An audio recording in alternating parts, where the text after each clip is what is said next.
даври нимниҳоӣ аниқтараш атрофи бозии аввали даври нимниҳоии чемпионати аврупо 2024 суҳбат хоҳем кард. хуб, пеш аз ҳама ман мехоҳам дар бораи ҳамин бозӣ умуман фикрҳои шуморо бидонам. дар бораи мунтахаби Испания, дар бораи мунтахаби Фаронса, дар бораи ҳамин бозӣ чиро интизоред? мо бозии футболи бисёрам босифатро бо бозии антифутболи босифат хоҳем дид, вале инҷо футболу антифутбол гапи асосӣ нестанд. Инҷо гапи асосӣ сифат аст, яъне бале кадоме аз ин дастаҳо ана ҳамон антифутболи босифатро агар мунтахаби Фаронса нишон бидиҳад, баъд финал хоҳад баромад. Агар футболи босифатро Испания нишон бидиҳад, ба финал дастаи Испания хоҳад баромад. Вале мо ҳамчун як мухлис оди футбол пеш аз ҳама бозии бисёрам муҷаллоро дар иҷрои ҳар даста мунтазир ҳастем. хуб, имомбек, шумо чӣ? منم کاملا راضیم. با جمله دیگر میگویم فکر خود را زورزنی های اسپانیا در خط حمله ضد تحمل پذیری فرانسه را در خط دفاع می شود و فرانسه ها کوشش میکنند که از یک دو امکان گلزنی خود خوب استفاده برند و بعدا نتیجه را باز دارند. оё дар ҳамин бозӣ бар муқобили Испанияе ки масалан инқадар бозии хуб дорад, нобаста аз он ки баъзе аз бозигарони асосии ин даста имрӯз нахоҳанд буд, Фаронса бо бозии хуб пӯшидаи худ то куҷо метавонад муваффақ бошад? албатта мунтахаби Испания хеле сода аст ва осон аст ҳисоб кардан. онҳо хуб 11 гол задан дар маҷмӯъ дар ҳамин мусобиқа. агар оғоз кунем мо аз марҳилаи гурӯҳӣ то ба марҳилаи якум плей-офф, марҳилаи чорякнӯӣ ва баъдан баромадан ба финал, беҳтарин бозӣ дар хатти ҳуҷум, беҳтарин дастае аз ҳисоби задани голҳо 11 гол ба самар расонидан. вале мунтахаби Фаронса бошад ягон голро назадааст.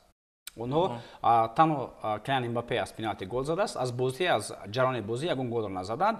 яъне дастаҳо роҳҳои гуногунро то баромадан ба финал тай карданд. вале на мо ин даста на он дастаро гуногор карда наметавонем. ҳар ду даста воқеан ҳам ҳақ доранд чунин бозӣ кардан. яъне нақшаҳои худро амалӣ кардан. нақшаҳои худро амалӣ кардан тавонистанд. он бозие ки сармураббӣ гузошта буд дар амал татбиқ карда тавонистанд ва на ин даста на он дастаро гуногор карда намешавад. барои ҳаминам ман гуфтанӣ нестам ки Фаронса шояд бозии барои бисёриҳо номаъқулро нишон дод, вале ба ҳар сурат ба дар нимниҳоӣ баромад ва шояд ба финал ҳам барояд дастаи мазкур. роҳҳо гуногун ҳастанд, натиҷа як аст. яъне дастаи Фаронса роҳи дигарро интихоб кард, Испания роҳи дигарро интихоб кард, вале ҳар ду ҳамон як натиҷа доданд. ҳар ду дар давр нимниҳоӣ ҳастанд ки акнун албатта кадоме аз ин фалсафаҳо ба ҳам бархурд мекунад ва кадоме аз ин фалсафаҳо ғалаба ба даст меорад, кадоме комёб мешаванд, инро танҳо дар ҷараёни бозӣ хоҳем дид.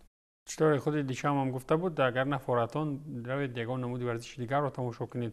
اگر ما در مورد دلگیر کننده بودن بازی فرانسه و حرف زنیم، ولی که اصلا من شما اگر عیبدار نکنیم مخلصان اشدی خانه ها عیبدار میکنند. این اصلیت خود مخلص است. از نگاه کسبی اگر ما از نگاه پروفسیونالی اگر یگان تحلیل کنیم یا کوشش تحلیل کرده باشیم عیبدار کرده نتوانیم.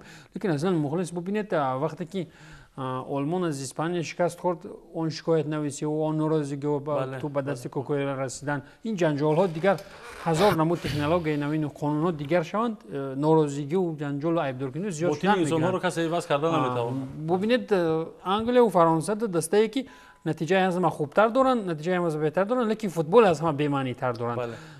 بسیارا با فکرم راضی اند که انگلیس و فرانسه تیزتر حذف میشدن از مسابقه، ولیکن برعکس این ببینید آنتی فوتبال نتیجه نشان میداد و دیگر هزار ناراضگی هم کنیم دلیل دیگر چی است، ولیکن وجود انسان ها و مخلص ها رو دیگر کرده نمیشود. بله و اینجا گپ سری میدونید چی میرود؟ گپ سری اون میرود که برای مثال بسیاری از دسته ها اون بازی خوبه که نشان داده میتوانند اون رو قربان میکنن برای نتیجه. برای مثال اگر ما نظر می‌اندازیم خود انگلیس رو یا خود فرانسه رو، اقتدار و ظرفیت بزرگی که این دو دسته در خط حمله دارند کم دسته ها دارند. برای مثال انگلیس رو ببینید، بوکایو ساکا، فیل فودن، هری کین، جود بلینگهم و دیگرانی که بله در خط هجوم دارد اقتدار خیلی بزرگ است. یا خود فرانسه رو ببینیم، کولومانی، عثمان دمبله، کلیان امباپه، آنتوان گریزمان، همه ستاره بارون است. سروی خیلی بلند، سروی خیلی درخشان. ولی گپ سر آن میرود که همین دسته ها برای نتیجه بازی خوب رو قربان میکنند. ва натиҷа ба даст омада истодааст. Барои мисол мо наметонем Дидье Дешамро гуногор кунем, мо наметонем Гарет Саутгейтро гуногор кунем ки чунин бозиро пеша кор гирифтанд. Ман бо худи Эмомбек чандин маротиба дар ин бора баҳс мунозира кардем, ҷанҷолҳо кардем дар ҳамин студия дар бораи натиҷаҳо, дар бораи бозӣ, вале гуногор кардан наметавонем на Саутгейтро на Дешамро, чунки қурбон мекунанд. Бале бозии хубро қурбон мекунанд. Барои мисол агар ҷуфти дигаре давр нимоиро мо назар беандозем Нидерланд ва Англияро, барои ман Нидерланд баробар бо Швейтсария аст. хуб бозӣ хеле зебо дорад, дар хати ҳуҷум бозигарони дурахшон ҳастанд, вале Англия он Англия аст ки бозии зебо ва муҷаллоро қурбон мекунад, вале натиҷа ба даст меорад. Яъне ғалаба кардан бар мунтахаби Нидерланд барои мунтахаби Англия мушкил нахоҳад шуд. Баръакс мунтахаби Англия бар Нидерланд мушкил нахоҳад шуд. Ва инҷо Фаронса бар муқобили мунтахаби Англия, бар муқобили мунтахаби Испания агар назар менозем, яъне инҷо гап сари ҳамон қурбон кардани иқтидори васеъ ва зарфиқати хеле бузург дар хати ҳуҷум дар баробари он ҳама бозии хеле зебо ва муҷаллои ки мунтахаби Испания дорад. Ба ман барои мисол агар ба финал мунтахаби Испания бо мунтахаби мунтахаби Испания бо мунтахаби Олмон мебаромаданд, барои ман ин беҳтарин финал мешуд, чунки ҳар ду даста аз ҳама ҷиҳат он футболе ки дар тасаввуроти мо шумо аст беҳтар нишон доданд. Бале, яъне аз ин нуқтаҳо бозӣ хеле зебо, бозии ҳуҷумкор, бозие ки барои мо шумо хеле писанд аст нишон медиҳам. вале ин дар тасаввуроти мо шумо аст. Саутгейту Дешам куллан аз тасаввуроти дигар доранд. Барои онҳо натиҷа лозим аст. Барои онҳо бозӣ аз 2 метр 3 метр тавассути гӯем ҳавои худ зарба задану гол задан муҳим нест барои он. хуб дар ҳамин марҳила то расидан ба даври нимниҳоӣ кадом даста қувваи бисёртар сарф кард ва кадом даста зарфиятҳои зиёдтари худро яъне ки истифода бурд то ҳамин ҷо? фикр мекунам дастое ки масалан ман як чизгаро бахшиш мехоҳам бигӯям барои савол равшантар шудан ки Гулрӯз гуфт Испания бо усули интихоб кардаи худ бо бозии кушоду зебо расид то ин ҷо, яъне ба ҳадафи худ расид. Фаронса бо бозии пӯшидаи худ то ба ҳамин ҷо ба ҳадафи худ расид. дар ин марҳила киро шумо муваффақтар ва киро масалан талафоти зиёдтар дода мебинед то даври нимниҳоӣ? бубинед аз лиҳози муваффақият агар гирем ҳар дуи даста бо роҳи худ муваффақанд, зеро ки натиҷа ба даст омад, то ин марҳилаам расидан мушкил аст. вале аз нигоҳи талафотҳои кадрӣ агар бигирем, барои Испания гарон ғалтид. бубинед се бозигари ҳайати асосӣ нестанд дар ҳайат, валекин Фаронса бо антифутболи хеш, бо пинҳон кардани он услубе ки пештар дошт дар чемпионати ҷаҳон 22, дар чемпионати ҷаҳони 18, валекин тавонист ки истораҳои худро дар ҳайат ҳифз кунад бо бидуни тағйир додани услуби бозии хеш. аслан мушкил аз лиҳози талафоти кадрӣ барои Испания шуд, валекин аз лиҳози ба даст овардани натиҷа ва заҳмат кашидан ва харҷ кардани нерӯ фикр мекунам фаронсиҳо ҳам зиёд азоб кашиданд, зеро ки фаронсиҳо албатта аз рӯи бе ягон рафтан ба умқи формула ва дигар ҷиҳатҳо худи Мбаппе ҳам ба фикри ман мехост ки яке аз беҳтарин нишонзанои мусобиқа бошад, ҳарчи голҳои бештар дошта бошад, биниш ношикаста бошад, валекин чунине ки ӯ мехост нашуд. валекин бар замин боз баръакси ин масъала натиҷа ҳам ба даст омад. аз ҳама муҳим дар футболи прагматикиву дар футболи ҳозираи Аврупо ки бразилиё тамоман фаромӯш шуданд, ин натиҷа аст. валекин он заҳматҳое ки Англия ва Фаронса мекашанд фикр мекунам барои онҳо хеле мушкил меафтад ба истиснои он талафотҳои кадрии худи мунтахаби Испания. ман як чизгаро мехоҳам ҳоло бигӯям ки то ҷои сару садоҳо дар бораи он паҳн шуда истодааст ки баъди норозигии мухлисон, баъди ҳамон иштибоҳи коргардон ки корти зард барои Марата нишон дод дар экранҳо, Марата эълон кардааст ки бо эҳтимоли зиёди охирин мусобиқаи байналмилалӣ барои ман мешавад дар ҳайати мунтахаби Испания ва ин капитани мунтахаби Испания тарки даста карданааст. инро шумо чӣ гуна дидан мехоҳед? ки аз нигоҳи шумо чӣ гуна аст ин ҳолат?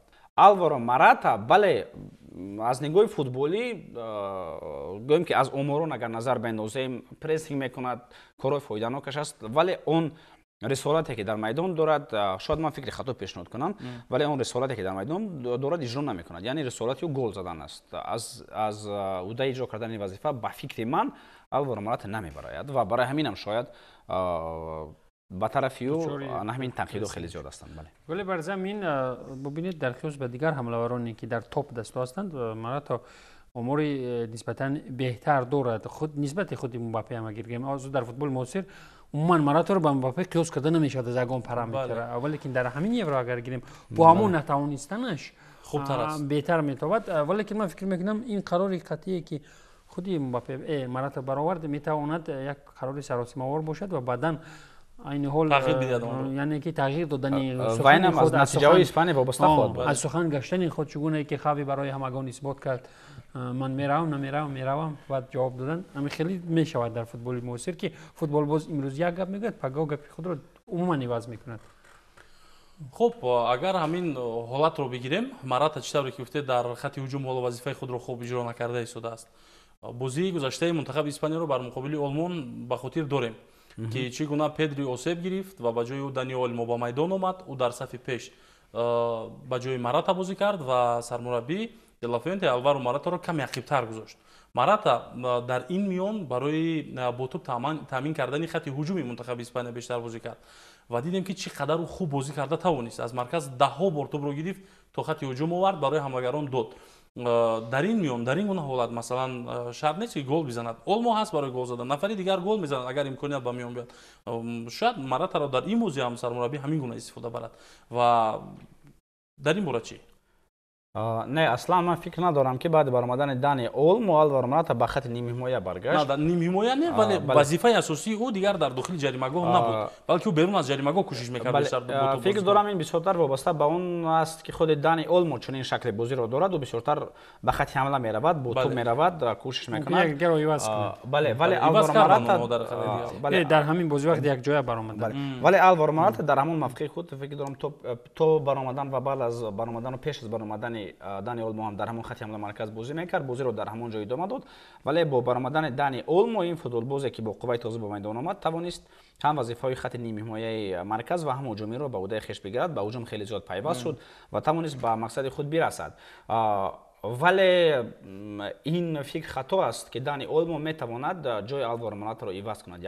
مثلا در یک بازی که همین گونه بازی استثنایی است، یک بازی علایده بله میشود که دانی اولمو خیلی خوب گل زد مایلش، ولی در هر بازی این خیلی نمیشود. برای مثال آلوارو مراتا حمله‌گر اساسی، حمله‌گر مرکزی منتخب اسپانیا است، اون نفری که از همین حیاتی که است این زمان از همه بیشتر گل در چمپیونات‌های اروپا از آلوارو مراتا زده است و او رو هیچ کسی عوض کردن نمیتواند. برای مثال قبلا دیوید ویلا بود، اینیستا و خاوی از عقبی بازی میکردن، یگان مراتبه خاوی و اینیستا خط حمله رو مرکز رو گرفتن نمیتوانستن، هرچند خیلی زیاد به حمله میرفتن. همین طور هم در مورد آلوارو مراتا است، او همون حمله‌گر مرکزی است، حمله‌گر مرکزی اساسی منتخب اسپانیا باقی خواهد موند، هرچند در آخر خود میتواند خوسیل به میدان وارد بگردد.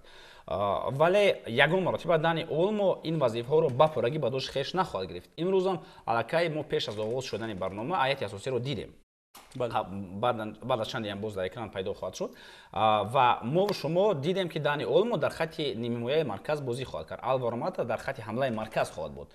یعنی هر کس موقع خود رو میگیره. دانی اولمو به یک شک و تردید بازم به هجوم خواهد رفت، چون که شکل شیوه و استیل بازی همین است. او به خط حمله خواهد رفت، او به نزدیکی جریمه‌گاه میرود، او به داخل جریمه‌گاه وارد میگردد، ولی از همه نفر اساسی در خط حمله ماز آلوارو مراتا خواهد بود و این فکر دارم عوض نشونده است. این عموما دو امپلای گوناگون، دو موقع گوناگون، دو فوتبالباز گوناگون، دو شخص گوناگون هستند که باید ما به هم دیگر اینها رو آمیخته نکنیم. تنها در حالت‌های استثنایی، حالت‌های استویاتیو دمامنت میگویند، آن حالت‌ها میتوانند که یک حالت میشود که وقت گرفتن هجومی رقیب یا وقت اکسل هجوم حالت‌هایی میشوند که ما میتوانیم استثنا گوییم که بازیگران خط حمله بعضا مواقع خود رو عوض میکنند. این حالت‌ها در همین حالت‌ها ما میتوانیم به طور استثنا گفتن، ولیکن در حالت مقرری عنعنوی فونکسیون اساسی خود را مراتا به نظرم اجرا میکند و اینجا اگر که ما تو با روز دعوای سختم کنیم انیخ شکست دچار شکست میشیم. برای همین راضی شدن در دانی اولمو بعد اوسیب گرفتن پدری که این البته برای خودی بازیگر خوب نشد، برای منتخب اسپانیا خوب نشد و هر یک مخلص فوتبال هم هیچ چنین حالت رو نمیخواد حتی برای دسته رقیب خود. دانی اولمو بعد اوسیب گرفتن پدری با میدان اومد، چقدر خوب بازی کرد، گل زد، پاس گل آورد، برای منتخب خود اومد او زمینه گذاشت برای رفتن به دور نیم نهایی.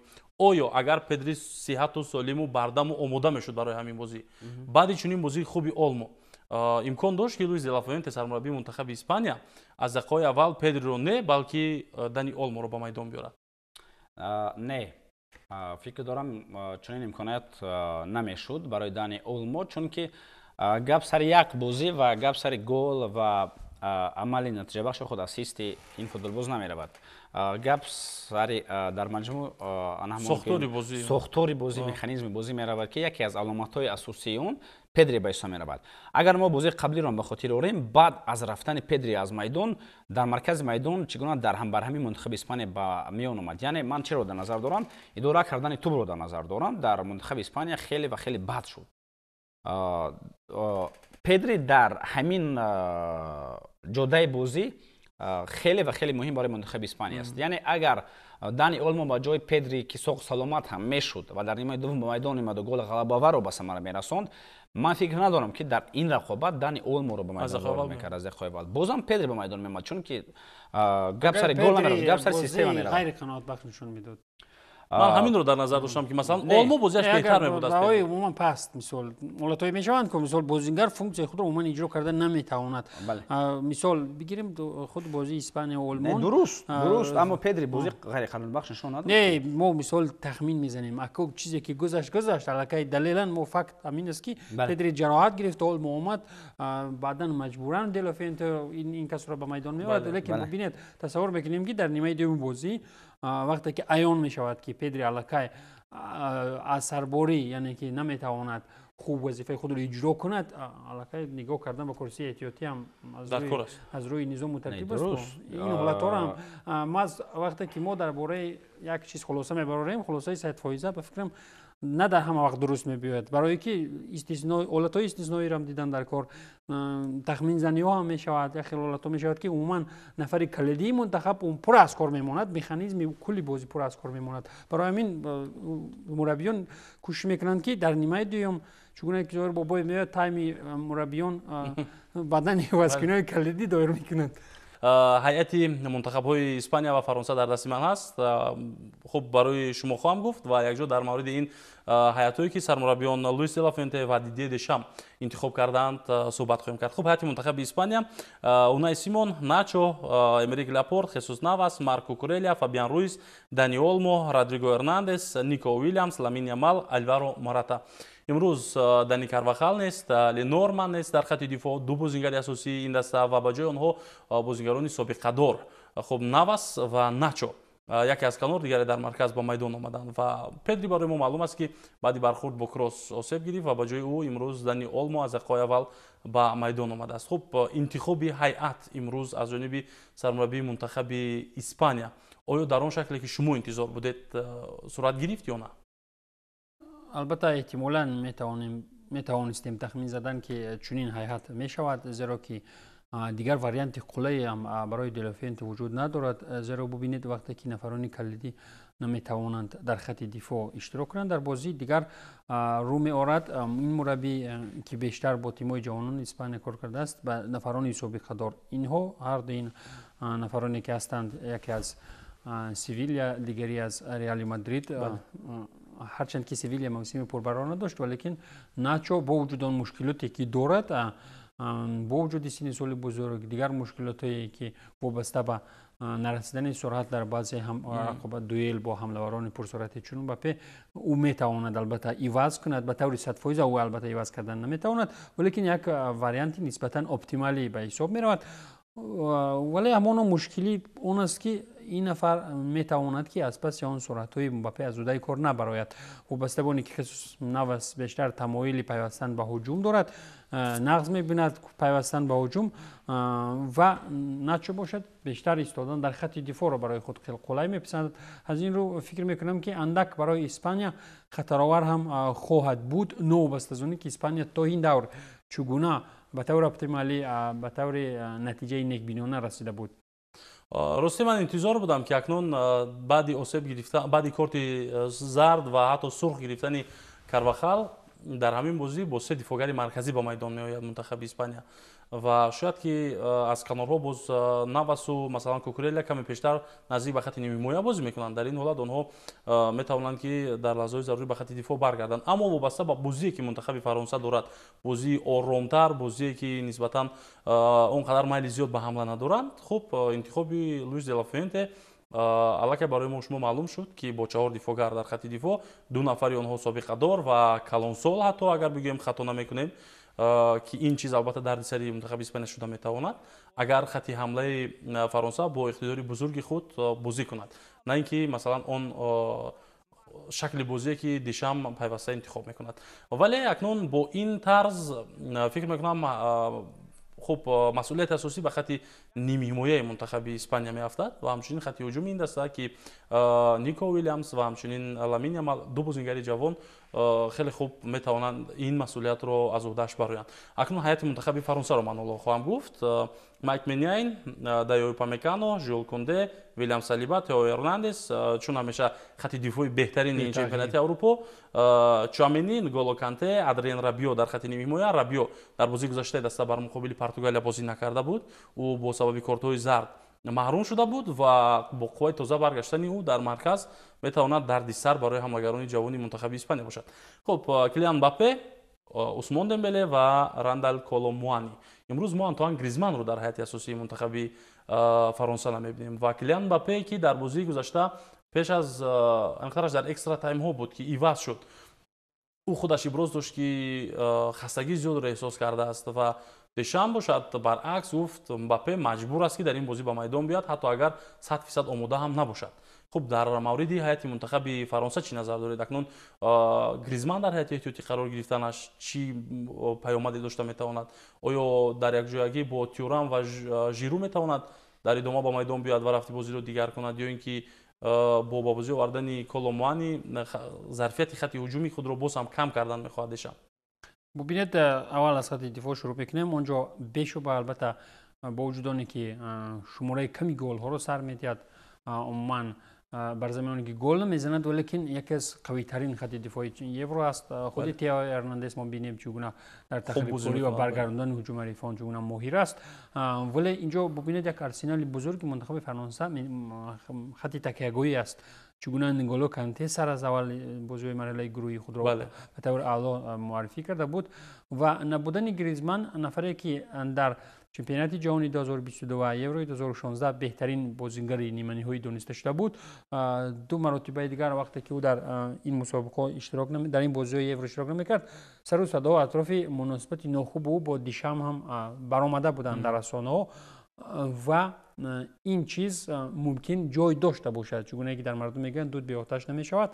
ببینید وقتی که در تمرین ها منتخب فرانسه سلسله ضربات پنالتی را تمرین میداد، یک ریشخند خاصه هم گریزمان داشته بود و جانب تمرین های مربی و اونجا هم یک سر و صدای بلند و یک سر و صدای به میان آمد و تا جایی به اندیشه من فضای ناسالمی مناسبتی میان این دو نفر وادار کرد سرمربی را تا او را به میدان از هیئت اساسی ندرآورد. لیکن به او هم خط حمله منتخب فرانسه بایست مباپه هرچند که مشکلی دایر به وضع سلامتی ناراحتی آن نقابی که در روی دارد داشته باشد، او را با نقد جان هم باشد او را باید به میدان وارد کرد، زیرا که هم خطری از وظیفه رفتن دشام تا حال وجود دارد، هم منتخب فرانسه باید آن نتیجه اپتیمالی خود را نگاه داشته تواند با آمدن به فینال نوبتی سابقه بزرگ و ممکن چمپیون شدن فرانسه. این البته باز هم برای درازعمری مربیگی دشام در صدر یکی از قوی‌ترین دسته‌های اروپایی خدمت کرده میتواند. از دو کنار کولوموانی و دمبله هستند نفران پرسرعتی که میتوانند با آن پیرونی کاری در خط دفاعی اسپانیا قرار داشته با قول دردسر بزرگ ایجاد کنند.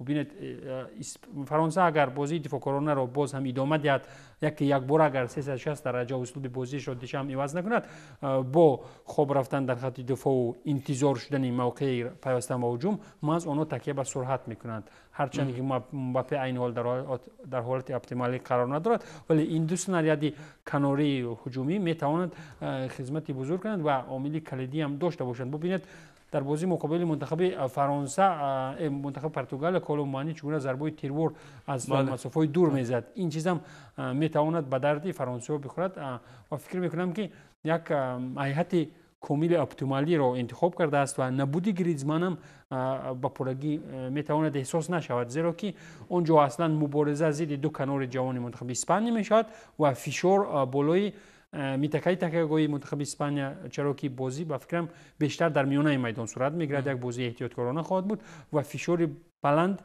به واسطه اسپانیا که بیشتر هجوم میکند اینها کوشش میکنند فرانسه و اول خط حمایه را محکم کنند بعدا آهسته آهسته با پیدا کردن نقطه ضعف به خط حمله پیوندند. خب فکر میکنم درباره هیئت منتخب فرانسه دیگر چیزی نممکن نگفته باشید، حتی بیشتر از پرویز محمد امین معلومات دادید برای ما.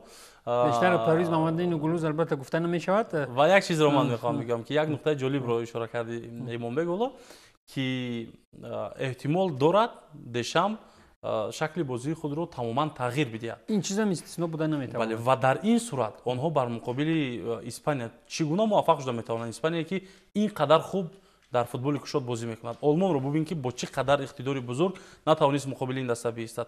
خب گوندگان و کروس از دستشون چیزی ناآمد وقتی که اسپانیا ها با بازیگران جوان و با سرعت خود بازی کردند، با شکل بازی خیلی عجیبی خود آنها توانستند که مقابل آلمان بازی کنند و در خط دفاع ایستادن نتوانستند بر مقابل اسپانیا ها، در مرکز رو اداره کردن نتوانستند. حملگران عموما البته با حالتی که کای خاورتس داشت آن رو استثنا میکنیم که او نتوانست امکان خود را استفاده برده. آیا نمیشود که مثلا فرانسه هم اگر مثلا با مانند آلمان بازی کند، رفت و بازی کرد مبادا رفت و بازی کند با مانند آلمان شکست بخورد؟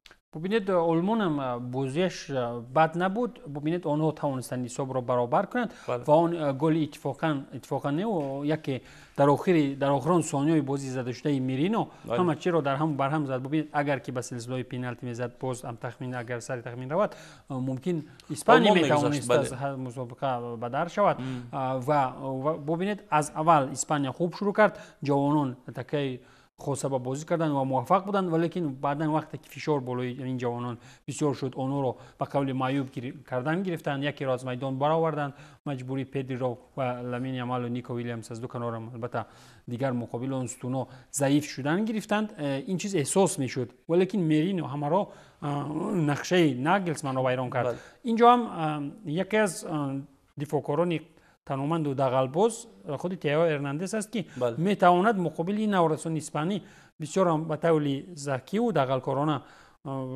بازی کند و به قول مردم علاوه چشم آنها را گیرد. با مقابل با یک بازی دغل، با یک برخورد شدید مقابل نسبتا از دوز فیزیکی ضعیف، این چیز البته ضرر کرده میتواند برای اسپانیا و فکرم فرانسه هم با استفاده از آن مهارت خاصه مقابلتی در وقت مقابلتی تنبتن یک به یک و همچنین برخوردهای از جهت روانی از جهت تجربه آنها می توانند که سری موفقیت را داشته باشند. ولیکن فکر میکنم دیشم که تو با همین اسلوب و نتیجه رسیده است به طور 360 درجه خود را تغییر نخواهد داد. این چیز از احتمال به فکرم دور است. و واقعا اون حرفایی رو که دشم قبل از همین بازی گفت فکر میکنم تصدیق میکند این رو که او چیزی رو تغییر دادن نیست. او گفت مثلا کسی که نمیخواهد بازی رو دوست نمیدارد بازی ما رو تماشا نکند، برود چیز دیگر تماشا کند. ما با همین شکل بازی کردن میخوایم، با همین شکل قهرمان شدن میخوایم، با همین شکل نتیجه به دست آوردن میخوایم و در روح فکر میکنم که در روح درست هستیم. مباپه اگر گل هم نزنه دیگر مهم نیست. بله و اما مباپه در هر بازی نقش خود رو خیلی خوب میگذارد، نه بس از اینکه او در روی نقاب دارد، گاه کنارهای خود رو نمیبیند، با مانند همون یک автомашine است که خب آینه کناری ندارد، بعضی وقتا با بازیگران رقیب برمیخورد، اما خوب بازی میکند. دریبلینگ های او و پاس های او در لحظه های درکاری حتی گاه کوشش میکند که یک دو نفر رو گذشته ضربه بزند. این همه با بازی منتخب فرانسه تاثیر خوب میرساند. فقط یک چیز من باور دارم که فرانسه همین شب از یک لحاظ برتری پیدا میکنند نسبت به اسپانیایی که در خط دفاعی خود کمبودی دارد. تنها برتری فرانسوی ها خط دفاعی آنها بوده میتواند، چطوری که خودی تو گفتی اونجایی که ارناندز میتواند خوب بازی کند، اونجایی که مثلا سالیبا اولو همچون یک ستون است، همچون یک دیوار است در خط دفاعی منتخب اسپانیا. خودی داو پامیکانو با هم چشمای کلان کلانش چقدر خوب بازی میکند بدون ضربه. از کنار دیگر دفاعگر دیگر که چقدر عموما منتخب فرانسه یگانه موقع برتری که میتواند پیدا کند اونجا نسبت به اسپانیا ها از این خط دفاعی اونها است به فکر من. ببینید در خط حمله هم مباپه هرچند که گل هم نزده باشد تا حال خطر او را هیچ کسی استثنا کرده نمیتونه. بله خطر او را من گفتم، اما درباره این که مثلا هیئت منتخب اسپانیا جوان‌ترند و آنها بازی خوبتر دارند نسبت به فرانسوی ها. از این نگاه من باور دارم که امشب هم آنها میتوانند محو کنند هم خط هجوم و هم خط نیم حمایه منتخب فرانسه رو. فقط در خط دفاع رو برو شدن فکر میکنم مشکلی زیادتر میشود برای الوارو موراتا و هم تیمونی او که برای گل زدن به سمت دروازه فرانسه میروند. و همچنین یک چیز دیگر باید اشاره کرد که مایک مینیان همچنین بسیار نجات میداد فرانسه را. ببینید سیفوی بسیار عالی نشان داده بود در همین خود یورو هم اثبات کرد. ولی از هر دو جانب یک چیز مثبت به هر دو طرفان است که هر دو دسته بونیزوم هستند. یک دسته هستند که عموما نو بست از آن که گریزمان در هیئت اسوسیاسیون است جنجال ها رو نمیزنند، یعنی که ناراضی‌ها با مربی دیگر کارهایی که ببینید رونالدو بازی را بسیار به طرف خود میکشد، کل ضربه‌های جریمه را خود جمع میکند. اون به ترتیبی به نظامی که در منتخب برزیل میبینیم وقتی پیش از سلسله ضربه‌های پنالتی مربی را عموما به دوره راه نمیدهند. این چیزا در اندریک رو میبینید که با یک ظرف آب بازی دارد. این به نظامی به ترتیبی در منتخب‌های اروپایی غیر از پرتغال و غیر از خودروی پرتغال عموما به نظر نمیرسد و این با نظامی و یک دسته تام بودن این دسته میتواند برای هر دو یک عامل مثبت است. ببینید اسپانیا یک هماهنگی جوانان و سابقه داران را به هم آورده است، یک دسته کامل ترتیب داده است.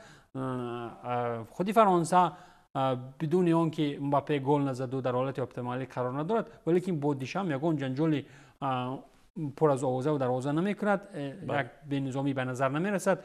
هیچ کس وقتی که تنقید هم میشنند آنها مثل منتخب انگلیا و طرفداری مربی خود میخیزند و این فضای مساعد دستوی و کمک هر دو دسته است. ولیکن تجربه البته برای فرانسه رول بزرگ می‌بازد، تجربه اشتراک در نیمه نهایی و فینال های سابقه‌های بزرگ سال‌های اخیر. بله خب درباره نظم و نظامی کاری مربی گفتید. تیم منتخب اسپانیا رو اگر بگیریم چندین سال اخیر مخصوصا همین گونه یک دسته ای است که همه سرجمند. اگر مثلا بعضی حالت‌های باشد شاید احتمال خیلی کم دارد که مربی گپش نگذارد، کاپیتانی منتخب اسپانیا حتما جلوی مثلا رهبری دسته رو به دست میگیرد. چی در زمانی که کاسیلاس بود، چی در زمانی که راموس بود، چی در زمانی که حتی یک وقت خاوی و اینیستا کاپیتان بودند، همه اینها میتوانستند رهبری کنند دسته رو. نوبست از آن که دشمنان ریال بارسلونا در یک دسته سرجم کردن بسیار مشکل است، نه به هر مربی موفق میشود. شخصا از نگاه من در زمان لوئیس انریکه یک کمی مشکلی ها بود در هیئت منتخب بسیار برای که بسیار توجه میکرد به نظرم به بازیرانی بارسا. بله میتوانستند راموس رو به هیئت، اما لوئیس دلافوینته این همه رو برطرف کرد. برای که از سیستم جوانان گذشته است، تیم‌های جوانان بسیار کار کرده است، همه بازیگران رو از سن خردی میشناسد و میداند که کدام بازیگر چی اقتداری دارد.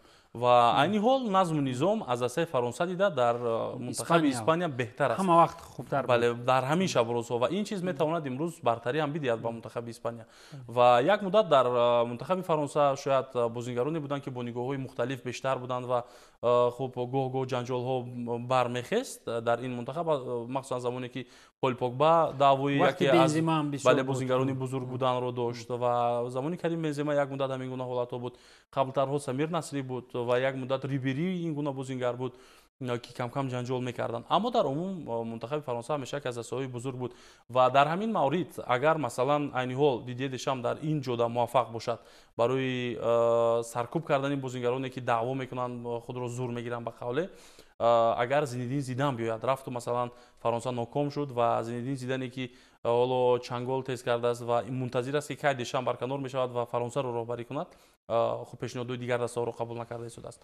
آیا او میتواند در این کار موفق باشد؟ زیدان به نظرم از دیشام دیده موفق تر می شود. ببینید نفری که رونالدو رو آرام کرده توانست رونالدو رو با موفقانه اداره میکرد. در مسیر سالانی خون در جوش بود رونالدو.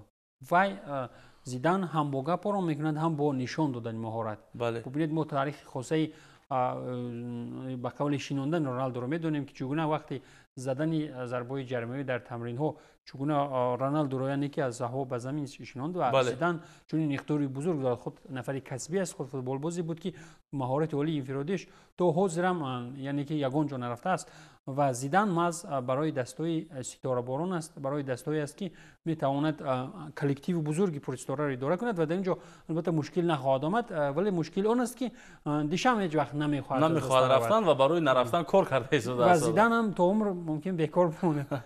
ва воқеан корҳоеро ки зидан дар бошгоҳи Реал Мадрид анҷом дода буд, ба хотир биёрем агар читавре ки гуфтед Роналдоро чанд бор дар лаҳзаҳои хеле муҳим иваз кард, ба ҷои бозингарони камтаҷрибаро ворид кард. Чандин ҳолатҳои дигаре буд ки Хамес Родригес яке аз бозингарони гаронарзиш ва яке аз бозингарони писандидаи Флорентино Пересро аз ҳайат комилан берун кард ва ҳатто аз Реал Мадрид пеш кард. Ин гуна корҳо хеле зиёд шуда буд дар замони ӯ ва ҳамин чизро ман дар назар доштам. Ба ҳамин хотир суол додам ки Зидане ки ҳоло мунтазир аст, биёяд чӣ гуна бозӣ хоҳад кард.